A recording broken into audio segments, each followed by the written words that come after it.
La plupart de nos actions sont basées sur des idées, non? Nous sommes motivés par la pensée que je dois ou ne devrais pas, ce qui signifie que notre action est basée sur une idée, et que nous essayons toujours de rapprocher les deux, le fait et l'idée. Parlons de l'élimination complète de l'idée, et par conséquent, de l'arrêt complet du conflit. Mais cela ne signifie pas qu'il s'endormera dans le confort dans votre propre monde, sans idéation. Au contraire, cela nécessite une perception complète de sa part. Pour moi, tout type de conflit dans les relations, l'étude, l'amour, la pensée, est nuisible parce que la sensibilité de l'esprit est d'avoir cette énergie extraordinaire qui permet à l'esprit de faire face et de résoudre tout problème, si vous avez besoin de sensibilité au plus haut degré. Tous les sens, toutes les parties de votre être doivent être totalement vivants, et cela n'est possible que lorsqu'il comprend tout un processus de conflit. C'est à ce moment que le conflit est terminé. Si je fais de temps en temps une pause, et parce que je veux savoir jusqu'où vous m'avez accompagné. Mais je ne veux pas dire que vous me suivez, que je suis votre autorité. Je veux juste savoir dans quelle mesure vous avez compris. Parce que c'est une question très compliquée. Vivre sans idée est une chose très différente de ce à quoi nous sommes généralement habitués. Nous vivons généralement avec des idées, nous vivons avec nos pensées, nos concepts, nos formulations. Mais pour moi, ce n'est pas le véritable mode de vie, car cela ne fait que des conflits, des souffrances et de la confusion. Pour vivre complètement, l'esprit doit être libre de toutes les idées pour pouvoir affronter le fait, ce qui est un moment sans l'interpréter. Mais nous sommes lourds et profondément conditionnés à ce concept de lutte. Nous vivons dans le monde idéologiquement. Nous vivons avec des idées, des héros, avec des exemples, des normes, et recherchons ce que nous devrions être. Maintenant, je propose d'éliminer tout cela. Je parle de faits et pas de simples fantasmes. Chacun, si l'observation, peut voir par lui-même que s'il y a un conflit, il y a de la confusion, le manque de clarté, la souffrance, l'angoisse et toutes sortes de perturbations. Et il est possible de vivre et d'agir sans conflit. Chacun doit agir, non seulement dans le monde extérieur, mais aussi à l'intérieur. Chacun doit aller à son travail pour faire une multitude de choses. Mais est-il possible de vivre dans ce monde sans aucune idée, et donc sans conflit? Peut-il y avoir une activité où l'esprit ne se compare pas avec une idée? Vous ne savez pas si cela est possible ou impossible. Je dis que c'est possible, et que c'est la seule bonne façon de vivre. Mais cela nécessite beaucoup de compréhension. Et pour comprendre, il a besoin d'une énergie forte et pas simplement d'un vague espoir ou aspiration. L'idée, le concept, le schéma est né de la pensée qui, à son tour, est basée sur notre conditionnement. Toute notre pensée, par noble, exquise ou subtile, est le résultat de notre expérience, nos connaissances. Il n'y a aucune pensée sans le passé. Notre pensée est une simple réaction de la mémoire. Et je parle de l'action sans réaction. Autrement dit, vivre sans penser comme une réaction de la mémoire. Dans ce monde, il y a la guerre, il y a une bombe atomique. Il y a les pacifistes tellement appelés, ceux qui ne veulent pas de guerre et parlent de la proscription de la bombe. Pour eux, c'est idéal. La pompe n'est qu'un résultat, produit d'un processus historique, façonné par notre nationalisme, notre cupidité, notre ambition, nos préjugés, nos distinctions de classe, nos inclinations religieuses. Toutes ces choses ont produit la bombe. Et ce n'est pas bon de déplacer des bombes. L'important est de modifier notre mode de vie, notre façon de penser. Mais personne ne veut faire une telle chose. Personne ne veut cette révolution totale. Et c'est elle dont je parle. De la révolution totale qui n'est pas une réaction. Le communisme est une réaction au capitalisme. Par conséquent, ce n'est pas une vraie révolution. Tant qu'il y a du nationalisme, alors qu'il y a des distinctions en classe, alors qu'il y a du patriotisme, identification d'un individu avec un groupe, ou secte politique, économique, ou religieuse, en particulier, il y aura... Afin de mettre fin à la guerre, nous devons stipuler toute cette pensée conditionnée. Je parle donc de quelque chose qui n'est pas une réaction. Comprenez-vous ce que j'entends par réaction? Vous m'insultez, dites quelque chose qui me déplace, et je réagis. Ou je suis content de ce que vous dites, et réagissez également. Mais ne sera-t-il pas possible d'entendre ce que l'autre dit sans réagir? Certes, si j'entends vérifier la vérité ou le mensonge de ce qu'il dit, alors cette perception est à l'écoute. Une action non réactive en résultat. Chaque réaction est basée sur une idée, sur un modèle de pensée. Ainsi, pour qu'une personne soit complètement libre de conflit, elle doit examiner cette question de pensée. La pensée, en réalité, est mécanique et ne peut jamais être libre. La pensée peut aspirer, créer, imaginer, mais ne peut jamais être libre. Le produit qui provient de notre conditionnement, de notre mémoire et de notre connaissance du passé. Regardez les faits sans réaction.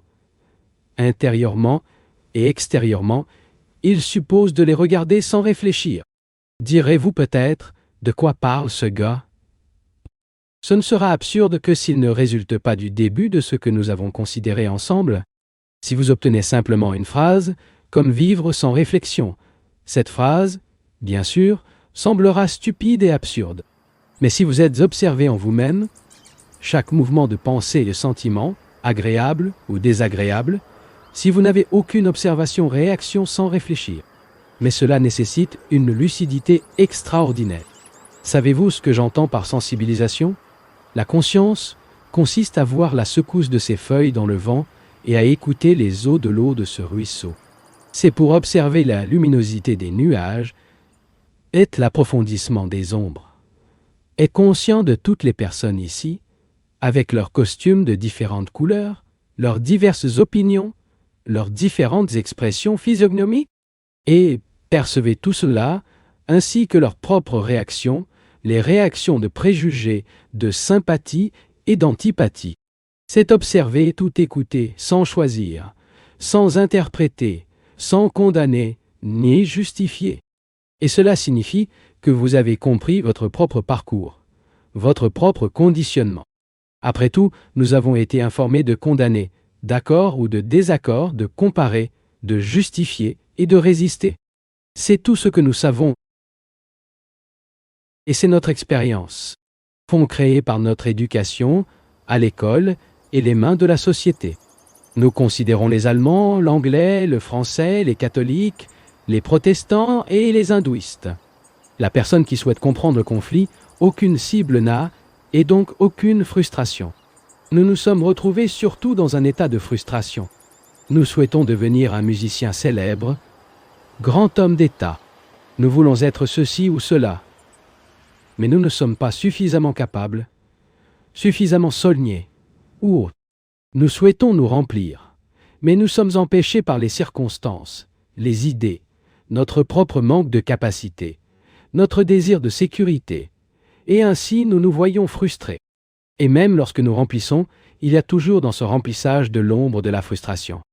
J'espère que cela ne suit pas simplement mes paroles, mais vous regarde.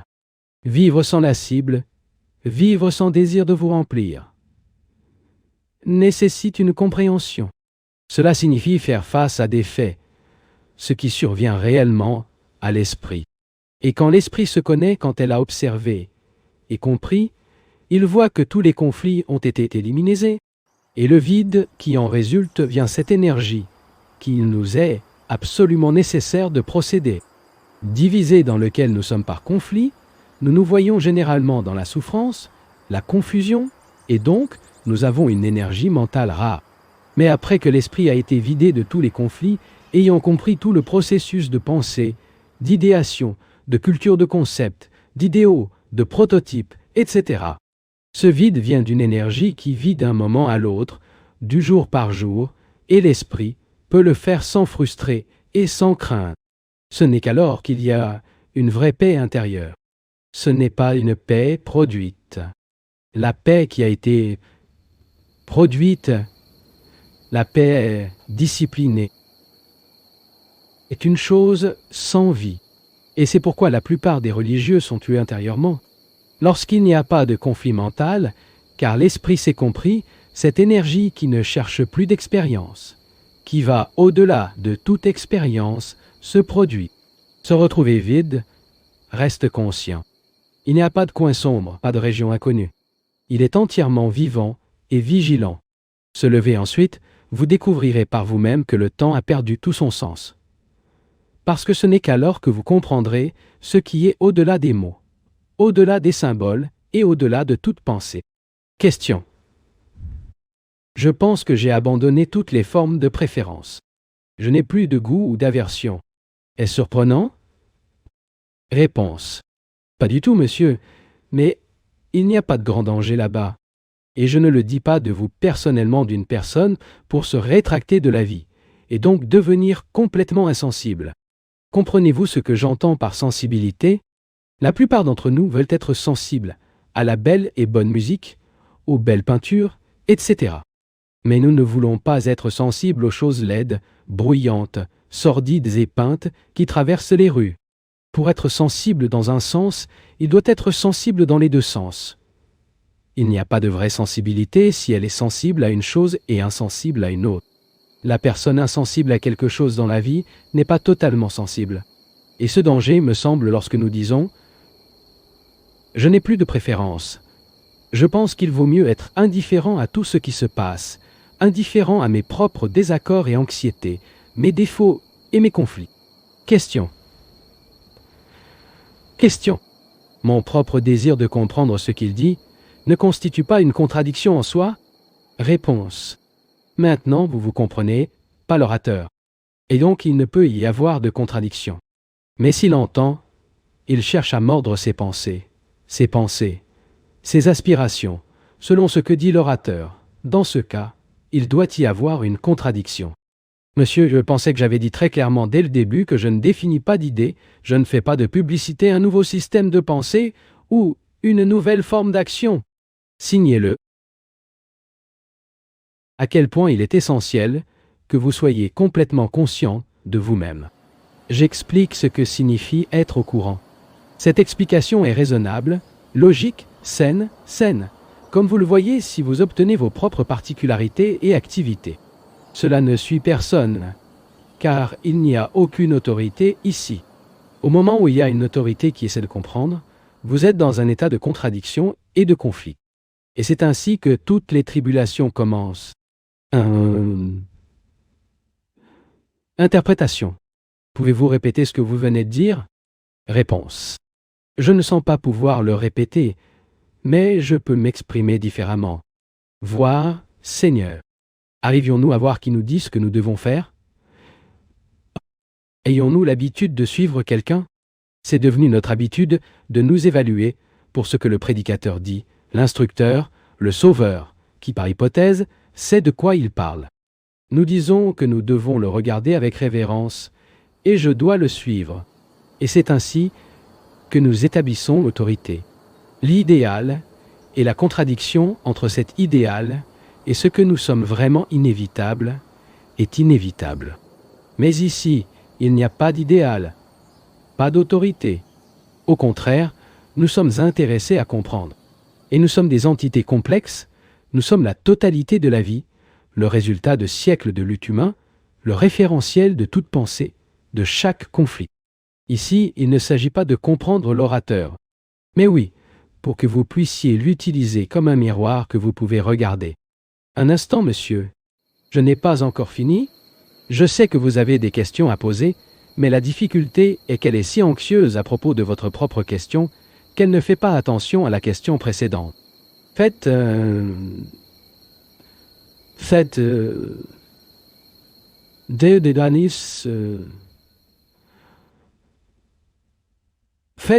peu d'attention. Le monde, il est grillé par l'autorité. L'autorité du prêtre, le politicien, l'expert, mais les autorités ne peuvent pas vous aider à vous comprendre. Et si vous ne vous comprenez pas, cela ne peut pas être libéré du conflit. Bien que je fréquente le temple, même s'il médite ou reste le reste de ma vie avec votre tête sur le sol et les jambes en l'air, vous êtes le monde. C'est le résultat de siècles du processus historique et également le résultat de son environnement immédiat. Et si vous ne comprenez pas, si vous ne cassez pas tout, le détruisant complètement pour aller trop loin, vous devriez commencer par le plus proche. Et que c'est la compréhension de vous-même, pour vous enseigner sur ce long voyage à la nécessité de l'extinction de tous les conflits.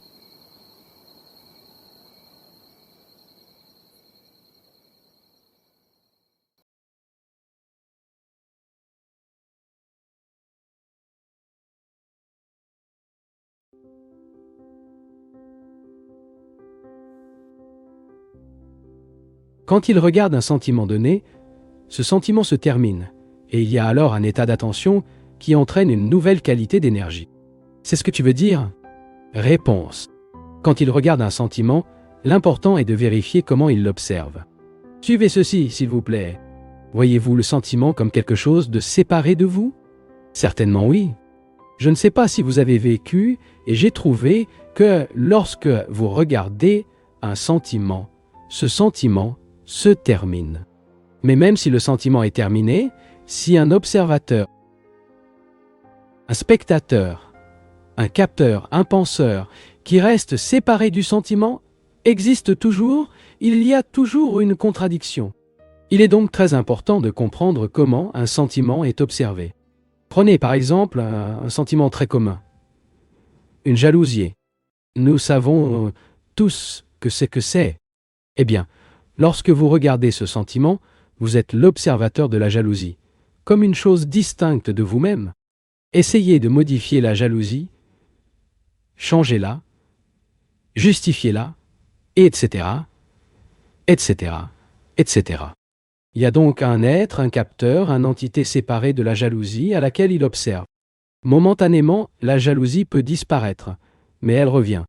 Et cela revient parce que cela ne réalise pas vraiment que la jalousie fait partie de son être. Vous êtes de la jalousie? Ce sentiment n'est pas quelque chose d'intervalle. Quand il est jaloux, tout votre être est jaloux, puisqu'il est envieux et passionné en possession. Veuillez ne pas dire « Il n'y a aucune partie de moi qui est céleste, spirituelle, et donc sans jalousie ». Lorsque vous vous trouvez vraiment dans un état de jalousie, il n'y a que de la jalousie et rien de plus. Par conséquent, il est important de savoir comment regarder, comment entendre. Regardons cela plus en détail. Lorsqu'une personne est jalouse, observez ce qui se passe. Ma femme ou mon mari regarde quelqu'un d'autre et vient un certain sentiment, associé à cette frivolité, à celui que nous appelons l'amour. Ou il y a quelqu'un plus intelligent que moi, ou a un corps plus beau, et encore une fois, cette sensation est présentée. Au moment où cela se produit, j'appelle le sentiment. Voir, s'il vous plaît, quoi cela se produit. Suivez étape par étape. C'est un processus psychologique très simple, car vous devez savoir si vous l'avez observé en vous-même. J'ai un certain sentiment et vous donne un nom. Je vous donne un nom parce que j'ai besoin de savoir ce qu'il est, et je l'appelle la jalousie.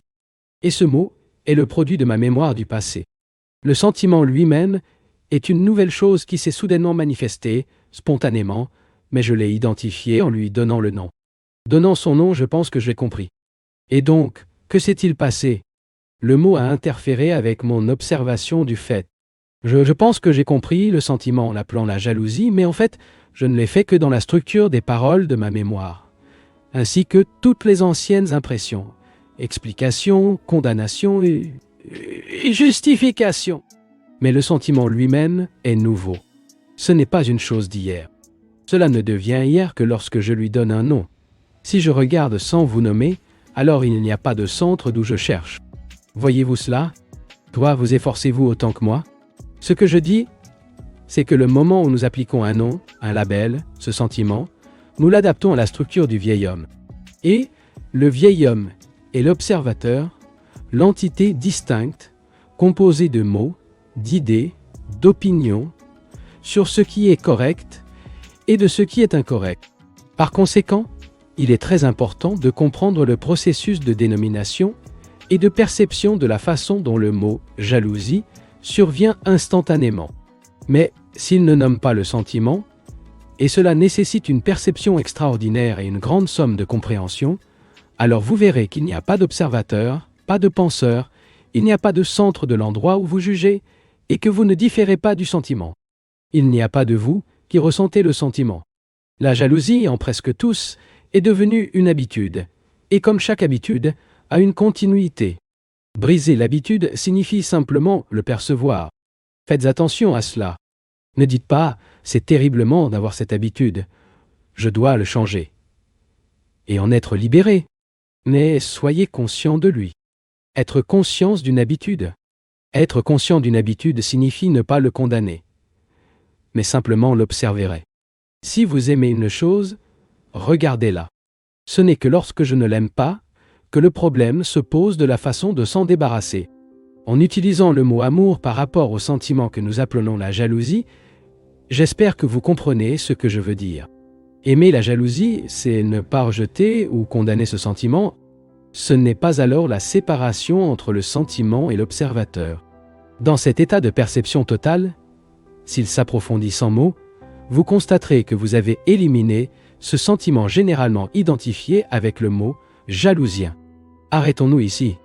Ce matin, nous parlions d'un sujet vraiment sérieux. Nous vivons dans un monde ambitieux de concurrence, le culte du succès, dans un monde où tant de gens veulent être célèbres, de devenir des écrivains, des peintres, des scientifiques, de grandes personnalités. Tous ces éléments vivent dans un état de conflit contradictoire et tendu. Cette tension produit certaines activités, et si la personne est dotée des aptitudes, peuvent devenir un écrivain ou un peintre à succès, un scientifique ou un politicien. Mais cet état tendu et contradictoire ne produit pas de clarté. Il ne fait que souffrir de l'impulsion de cette tension. Une personne peut aller à l'église, adorer Dieu, mais ça ne signifie rien. Dieu ne peut pas être trouvé lorsqu'il y a une tension, en cas de contradiction, mais seulement lorsque l'esprit est vide de toutes les formes d'idées, d'imagination, de contradiction et de conflit. Et dans ce vide, une grande beauté et une vitalité extraordinaire prévalent. Nous avons parlé de l'action sans aucune idée, car, comme je l'ai souligné, la pensée est une réaction de notre mémoire. La pensée est toujours limitée et conditionnée par le passé et ne peut donc jamais produire la liberté. Je considère qu'il est important de comprendre ce fait. Psychologiquement, il ne peut y avoir de liberté si le processus de pensée défensif n'est pas entièrement compris. Et la liberté, qui n'est pas une réaction à quelque chose, ni ne signifie que l'opposé de la non-liberté, est essentiel, car ce n'est que dans la liberté que nous pouvons faire des découvertes.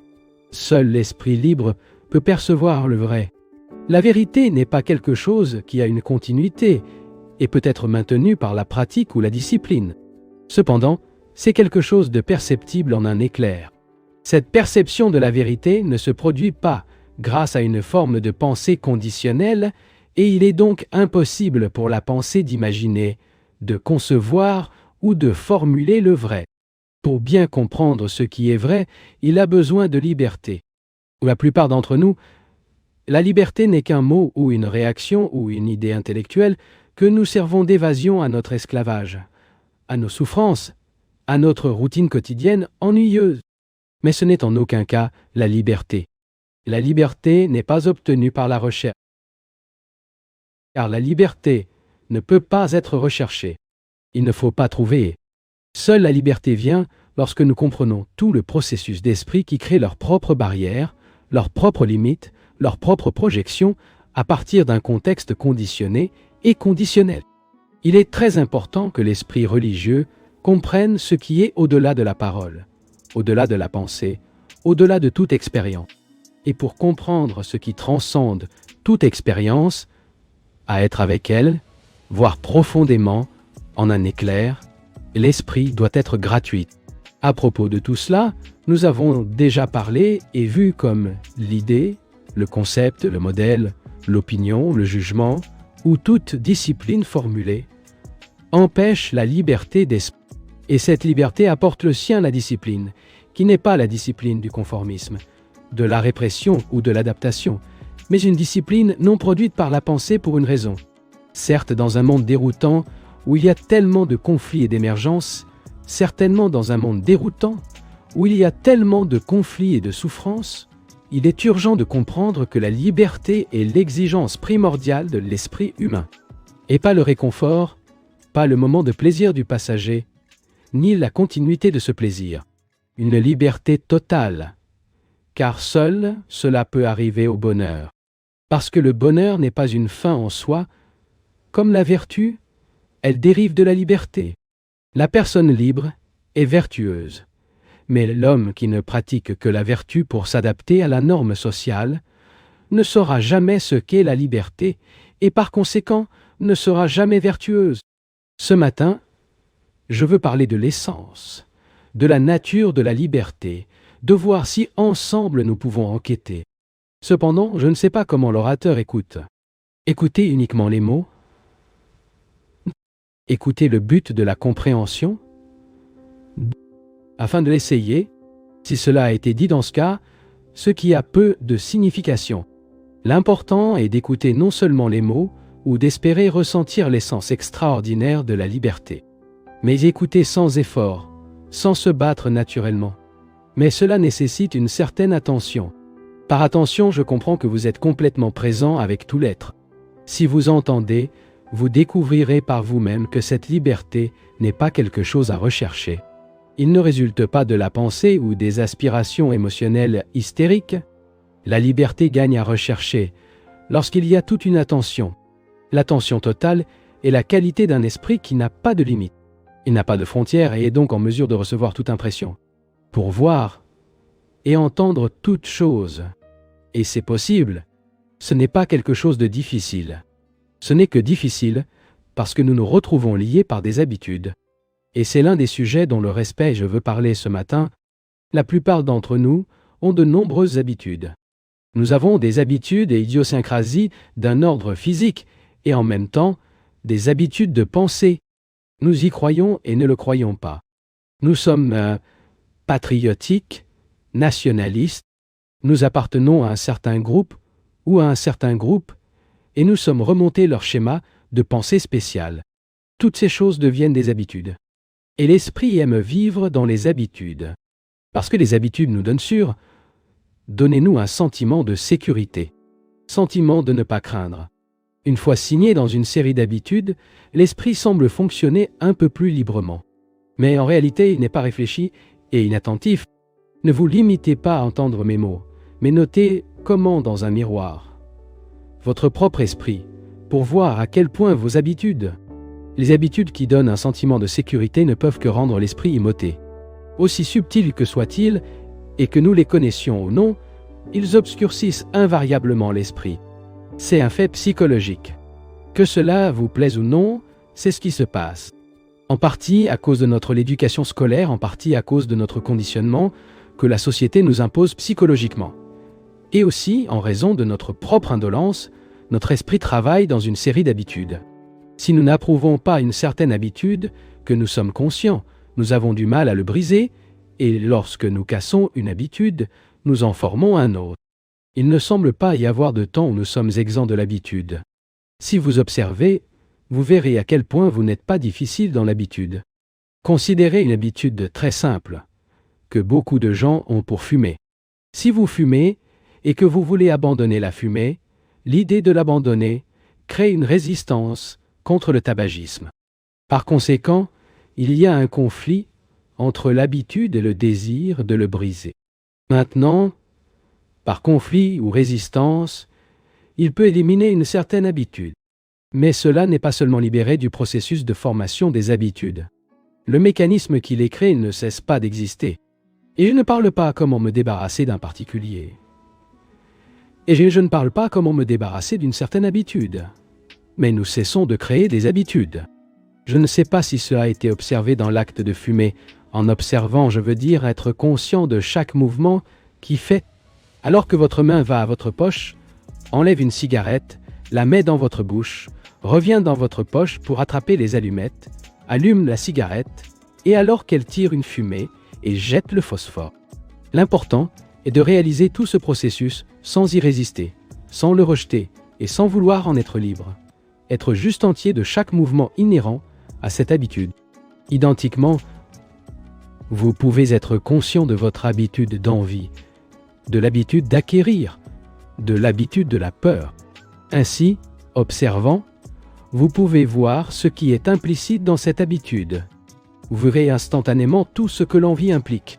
Mais vous ne pouvez pas faire si vous n'observez pas l'envie, entrer le temps de l'élément. Je vais expliquer ce que je veux dire. Nous pensons que nous pouvons nous libérer de l'envie progressivement et nous efforcer de le pousser peu, introduisant ainsi l'idée du temps. Nous disons « j'essaierai de me débarrasser de l'envie demain ou un peu plus tard ». Et entre les esprits, nous restons envieux. Les mots essayés et les parties prenantes sont temporelles. Et lorsque le facteur de temps est introduit, il n'y a aucune possibilité de libération de l'habitude ou nous nous préparons.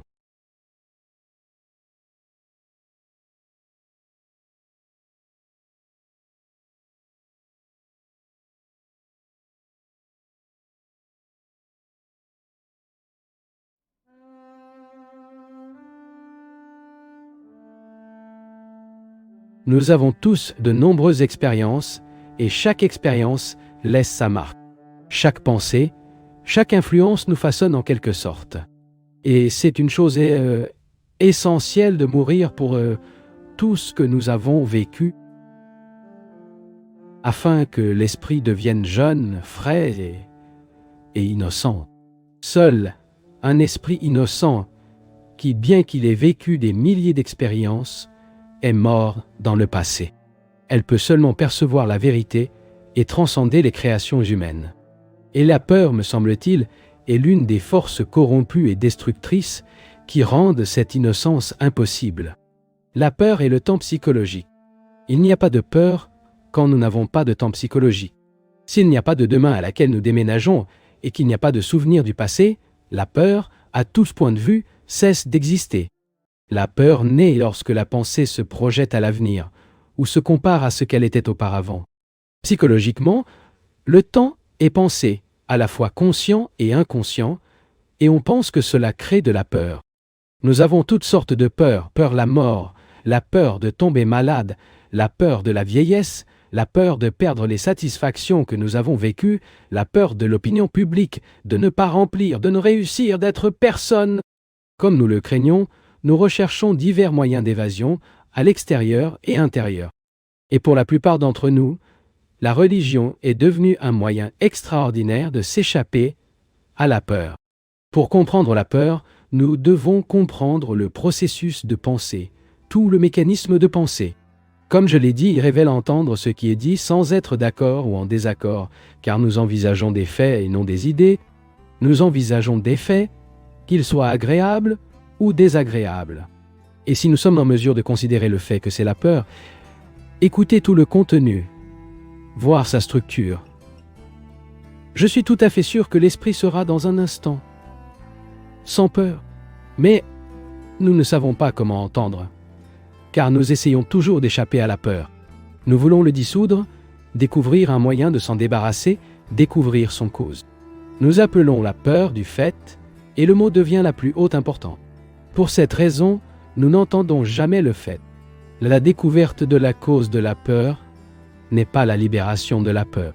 Avec beaucoup d'analyse et de recherche, il est possible de connaître la cause de la peur. Mais après tout, nous continuons à craindre. Et si nous ne sommes pas vraiment exempts de peur, de toutes sortes de recherches, de tout type d'enquête, ne fera que produire plus d'illusions ou de défigurations. L'homme vraiment religieux, si je peux employer ce mot, n'a pas peur, psychologiquement et intérieurement.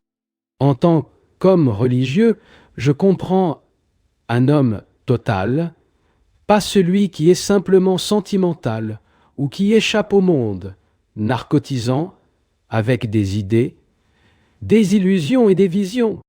L'esprit d'un homme religieux est très calme, sain, rationnel, logique, et cet esprit dont nous avons besoin, et non d'un esprit sentimental, émotionnel et effrayant, enchevêtré dans son conditionnement spécial. Je souhaite, si possible, examiner cette question de peur de telle manière que, dans propre acte d'écoute, l'auditeur cesse de craindre. Comme vous le savez, nous voulons être libérés de peur pour toujours. Et il n'y a rien de tel. d'être libre pour toujours. Pour comprendre cela, il est nécessaire de comprendre la continuité. Ce qui continue une chose, agréable ou désagréable, c'est d'y penser. En pensant à une chose, nous continuons. Nous continuons la peur de penser à lui. Mais cela ne signifie pas que nous ne devons pas étudier le processus total de peur. Comme je l'ai dit, la peur est le temps, au sens psychologique, et le temps est pensé. Le temps est le processus de devenir. En évitant de remplir. Je suis ça et je veux être ça. Le temps est donc le facteur de la peur. Lorsque vous voyez directement en présence de quelque chose, quel que soit à ce moment-là, il n'y a pas de peur, mais de penser à vous. La pensée, elle est la réaction de la mémoire. La mémoire, dans le bon sens, est nécessaire, car sinon nous dépassons un bus en mouvement, nous prenons un serpent toxique entre nos mains. Mais lorsque la mémoire crée une réflexion comme une réaction, elle devient un obstacle et génère de la peur. C'est un fait psychologique. La mort est l'inconnu. Mais comme nous le disons que nous craignons la mort, nous n'avons pas vraiment peur de l'inconnu, mais peur de faire la connaissance. Laissons les choses que nous avons vécues, fluides et construites. La pensée est se souvenir de la réaction connue et respective. La pensée ne peut donc jamais être libre. Il n'y a pas de liberté de penser, car la pensée est toujours conditionnée. C'est toujours une réaction de mémoire. Et pour être totalement exempt de peur, il est nécessaire de comprendre la formation de la mémoire comme une continuité. En tant que mécanicien, scientifique, ingénieur, etc., il a besoin de la continuité de la mémoire. Sinon, vous ne pourriez pas remplir vos fonctions. Mais la continuité de la pensée, comme un paquet de souvenirs, me rapportait à moi et aux miens et aux réactions de cette pensée conditionnée. Tout ce temps psychologique et peur. Penser à la mort, le soudain pour mettre fin à tout ce que nous savons, génère la peur et la poursuit. Ainsi, par peur de se terminer, il est nécessaire que la pensée soit terminée. Vous pouvez dire « Oh, c'est une chose staffardique. Comment puis-je éliminer la pensée? Si vous terminez toutes les pensées, comment puis-je gagner mon gagne-pain? Comment puis-je continuer à mon travail demain? » Et il existe deux espèces de pensées différentes. Penser à remplir une fonction et penser au sens du service de cette fonction comme moyen d'acquérir une position. La continuité psychologique de la pensée qui se forme lorsque nous utilisons la fonction comme moyen d'acquérir l'autorité, la position, le prestige. C'est cette continuité qui génère de la peur. Ayez la gentillesse de m'entendre. Cela ne signifie pas que je devrais accepter ce que je dis, mais écoutez simplement. Je ne te dis pas de fable, je ne te dis rien d'extraordinaire. Je signe simplement le fait que le temps, au sens psychologique, provoque la peur. Le temps est le véhicule de la pensée. Et l'homme qui veut être complètement libre de la peur a finalement tendance à penser. Cela nécessite l'attention, pas la concentration, mais toute une attention à chaque pensée. Si vous pouvez faire attention à chaque pensée, importante ou sans importance, profondément significative ou sans beaucoup de signification, vous verrez que dans cet état d'attention totale, la fin de la pensée se produit. Nous avons des habitudes de pensée, des habitudes sexuelles, une multitude d'habitudes qui peuvent être conscientes et inconscientes. Et il est avant tout difficile de percevoir des habitudes inconscientes. Socialement et à l'école, nous sommes éduqués dans cet élément de temps. Toute notre psychologie est basée sur le temps, dans l'idée qu'il y aura enfin la fraternité et la paix. Mais pour l'instant, nous devons passer par toutes les horreurs de la guerre. Eh bien, c'est peut-être une libération instantanée de cette idée d'atteindre progressivement une partie, de transcender progressivement une chose et de devenir progressivement libre. Pour moi, la liberté n'est pas une question de temps. Il n'y a pas de demain où nous serons libres de l'envie, où nous acquérons une certaine vertu. Et s'il n'y a pas de lendemain, il n'y a pas de peur non plus, il n'y a qu'une vie complète maintenant. Le temps a cessé d'exister complètement, et il n'y a donc pas de formation d'habitude. Avec le mot « maintenant », je me réfère au cadeau immédiat. Et cet état immédiat n'est pas une relation avec le passé, pas une empreinte de l'avenir. Il n'y a qu'un moment de perception totale. Toute notre attention est là, dans le maintenant. Certes, Chaque existence est dans le présent. Vous voulez ressentir une immense joie et une souffrance intense, peu importe. Tout cela ne se produit que dans le présent immédiat. Cependant, par la mémoire, l'esprit accumule l'expérience du passé et le projette à l'avenir. Conscience de votre propre esprit. Notez comment il fonctionne, car il peut aller trop loin. Pouvons-nous libérer du passé? Le passé, en fait, est l'essence de l'habitude, composée de toute connaissance, souffrance, insulte, d'innombrables expériences que vous avez eues, non seulement individuellement, mais aussi racialement et collectivement. Vous devez vraiment sortir de cette structure du passé psychologiquement. Parce que sinon, il n'y a pas de liberté. Mais vous ne pourrez pas faire s'il y a dans votre esprit l'idée de continuité. Pour la plupart d'entre nous, la continuité compte beaucoup. Mais, après tous les comptes, la continuité dans les relations sont une simple habitude. C'est la continuité de la pensée qui soutient les limites de l'esprit. Et est-il possible de détruire, dans une explosion, cette idée de continuité et d'être libre du passé? Si nous ne sommes pas libres du passé, il n'y a pas de liberté, car l'esprit n'est donc jamais nouveau, frais et indemne. Seul l'esprit nouvel et innocent est gratuit. La liberté n'a rien à voir avec l'âge de la personne. Cela n'a rien à voir avec l'expérience. Et il veut me sembler que l'essence même de la liberté réside dans la compréhension de l'ensemble du mécanisme, de l'habitude consciente et inconsciente. La question n'est pas de mettre fin à l'habitude, mais avant qu'elle ne voie complètement la structure, vous devez observer comment se former les habitudes et comment, en rejetant une habitude ou une résistance, une autre habitude se forme. Le pertinent est d'être totalement conscient de l'habitude, car alors, comme vous le verrez, il n'y a plus de formation d'habitude. Résister à l'habitude, le combattre ou le rejeter, ne peut vous donner que vous donner continuité. Quand il combat une habitude, cela lui donne plus de vie. Et aussi la bataille elle-même devient une nouvelle habitude. Mais s'il est simplement conscient de toute la structure de l'habitude, sans aucune résistance, alors elle en sera libre, et que dans cette liberté il y a une nouvelle chose. Il est terne, somnolent, qu'il crée l'habitude et s'y accroche. La personne, tentative de tentative de tentative, attentive à ce qu'il dit lui-même, attentif aux mouvements de ses mains, ses pensées, ses sentiments, ne forme plus des habitudes.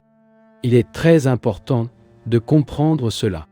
Parce que, évidemment, alors que l'esprit s'engage à briser une habitude et avec ce propre processus, créant une autre habitude, il ne peut jamais être libre.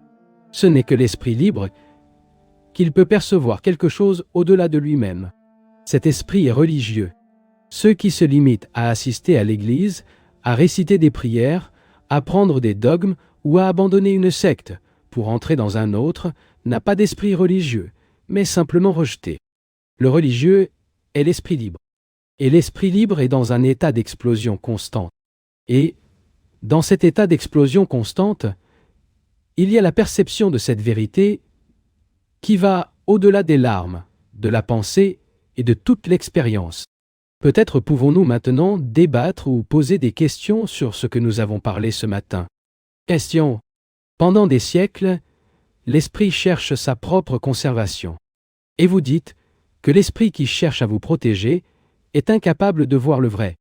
Peut-être que votre esprit différera de l'esprit de ceux qui vous entendent. Dans ce cas, que devons-nous faire? Religion. Nous le connaissons tous. Nous avons tous ce cerveau qui cherche la conservation elle-même. Et nous l'avons hérité du passé.